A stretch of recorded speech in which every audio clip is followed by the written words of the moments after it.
Voici le Yoto Player et ça c'est sa version nomade, donc la version Yoto Mini. Ils ont exactement les mêmes fonctions tous les deux. Celui-ci va vraiment pouvoir vous suivre partout. Celui-là un peu plus gros et plutôt une fonction à rester à la maison sur la table de chevet par exemple. Celui-là a une fonction en plus, il va faire veilleuse. Voilà, donc la veilleuse est complètement configurable sur l'application mobile comme tout le reste de ces applications.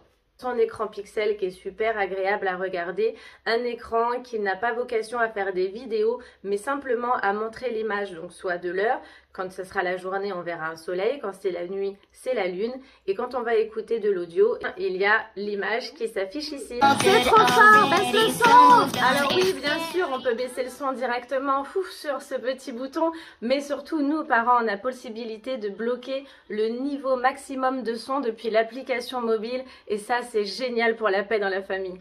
Cette carte qui est incluse dans le paquet du Yoto et du Yoto Mini, c'est la notice d'utilisation à écouter. Par contre, une fois que vous l'avez écoutée, ne la jetez pas parce que vous allez la transformer en carte à créer sur laquelle vous allez enregistrer toutes les musiques préférées de vos enfants en format MP3, des sons que vous avez déjà, des sons que vous voulez enregistrer. Ça marche aussi pour des podcasts et des radios. Pour recharger les Yoto, donc sur le Yoto Player, on va avoir le chargeur magnétique pratique pour les enfants. Sur le mini Yoto, vous allez reconnaître cette petite prise, donc c'est le USB-C, la petite prise qu'on a également sur nos téléphones et ça recharge très vite. Sur ce bouton, qu'est-ce qu'on va retrouver?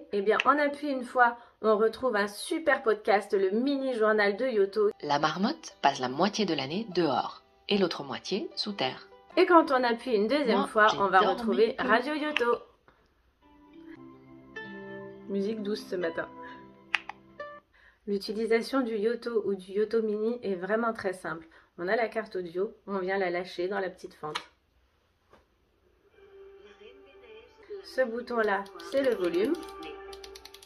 Et l'autre va nous servir à changer d'histoire. Et voilà l'histoire d'Anna. Une nouvelle histoire de la Reine des Neiges. Si j'ai envie de réécouter à nouveau l'histoire, je remets la carte, ça revient exactement au moment où on en était. Des Neiges. La Reine des Neiges, la merveilleuse histoire. Et voilà, donc vraiment amusez-vous, il y a des contenus vraiment intéressants, riches en qualité pour les enfants et surtout ils vont pouvoir écouter en toute indépendance, loin des publicités, loin des actualités qu'ils n'ont pas à entendre et loin des contenus qui ne sont pas faits pour les enfants.